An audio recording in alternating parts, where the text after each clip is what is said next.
Bonjour. Aujourd'hui, une vidéo un peu différente. Je vous propose un auto-décodage, c'est-à-dire que hier matin, je me suis réveillé avec une verrue à mon index qui n'était pas le jour d'avant.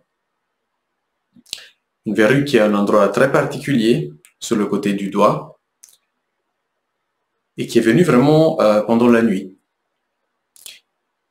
J'ai eu donc envie de me décoder tout seul et de me demander mais qu'est-ce qu'elle vient faire? À quoi elle réagit finalement? À quoi mon corps réagit? J'ai repensé au soir d'avant, avant que la verrue apparaisse, puis j'ai vécu quelque chose de difficile avec un de mes enfants, une situation de conflit. Donc, tout simplement, un de mes enfants était assis à côté de moi, du même côté d'où est apparue la verrue, duquel est apparue la verrue, et puis il m'a tiré la langue. Et ça m'a mis dans une colère très poussée. Et comme je disais, c'était une situation conflictuelle pour moi. Et finalement, la colère est une émotion. Qu'est-ce qu'elle est venue dire chez moi? Elle est venue dire, bah, je ne me sens pas respecté. Et comme c'était avec un de mes enfants, il y avait le thème de l'autorité qui était présent. L'autorité en tant que père, si mon enfant me tire la langue. Est-ce que je suis respecté par mon enfant? Finalement, je me suis senti attaqué, je me suis senti souillé par cette langue qui m'était adressée. Et ce qui est intéressant, c'est que le symptôme, il est venu juste après. Donc pendant le conflit même, c'est venu bien me secouer et après j'ai pu trouver une solution en expliquant à mon enfant que c'était pas ok pour moi. Et voilà, qu'est-ce qu'elle vient faire cette verrue? Pour moi, déjà de la remarquer, ça m'a permis de repenser à ce que j'ai vécu juste avant.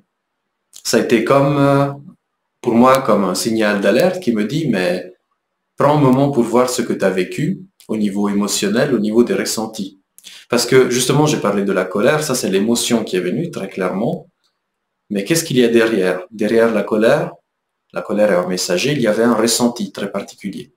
Un ressenti d'attaque, de manque de respect, de souillure et d'atteinte à mon autorité finalement. Ce sont les ressentis qui étaient là. Je ne dis pas qu'ils soient juste faux, c'est les miens qui étaient là à ce moment-là.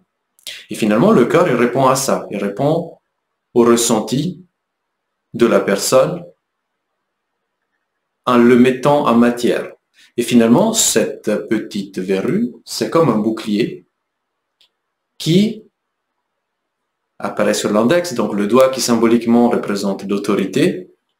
Attention, vous voyez, c'est le doigt qui vient dans ces cas-là. Et c'est comme un petit bouclier. Donc, dans la logique du symptôme, il vient me protéger si dans le futur, il y aura une autre situation où il y aura un ressenti de cet ordre. Si ce ressenti ne sera pas réactivé, bah, la verrue va disparaître toute seule. Donc, ce qui est intéressant, c'est que de connecter au symptôme, ça me permet de connecter à mon ressenti, de le nommer et finalement d'en prendre conscience. Donc, déjà, là, par rapport à il y a quelques jours, j'ai conscience de quelque chose, j'ai conscience du fait, non pas que mon enfant m'a tiré la langue, ça c'est juste le déclenchant, mais que chez moi, il y a quelque chose qui réagit quand je sens que mon autorité est remise en question, quand je sens que je suis attaqué, quand je sens que je suis souillé. Pour moi, c'est quelque chose de conflictuel. Et le corps, il réagit avec une solution dans la matière. Donc finalement, le symptôme me permet de aller à la rencontre de moi, de ce que je ressens, de le nommer, et puis finalement de trouver une solution consciente à ce que je vis de façon finalement assez inconsciente, avec des réactions qui sont là naturellement, bien sûr. Voilà, J'avais à cœur de le partager parce que c'est intéressant de partager les théories sur le décodage, mais aussi les cas pratiques. Et quoi de mieux que de partager ce que je vis pour montrer que finalement ce n'est... Oui, il y a la théorie, mais il y a aussi la pratique, il y a aussi dans la matière comment ça fonctionne. Et je trouve que c'est très intéressant, c'est pour ça que je suis dans cette voie, c'est très intéressant de ne pas se limiter à dire « Ah, il y a un symptôme, ok, comment je le fais partir ?» Mais qu'est-ce que ça vient dire de ce que je vis? Qu'est-ce que ça vient dire sur moi? Qu'est-ce que ça vient dire sur ce qui est difficile à vivre pour moi? Et finalement, la maladie, le symptôme, c'est une porte, une opportunité pour connecter à moi-même, pour connecter à des parts de moi qui sont moins conscientes et qui ont besoin d'attention aussi, qui ont besoin de s'exprimer, qui ont besoin de vivre ce qui les touche, ce qui me touche, de façon moins conflictuelle, de façon peut-être pas conflictuelle. Finalement, c'est comme si le symptôme mettait en évidence certains thèmes de la vie, de ma vie, qui ont besoin d'attention, qui ont besoin de conscience. Quand on dit de lumière, c'est de la conscience. J'espère que cette vidéo perso vous a plu, vous intéressé.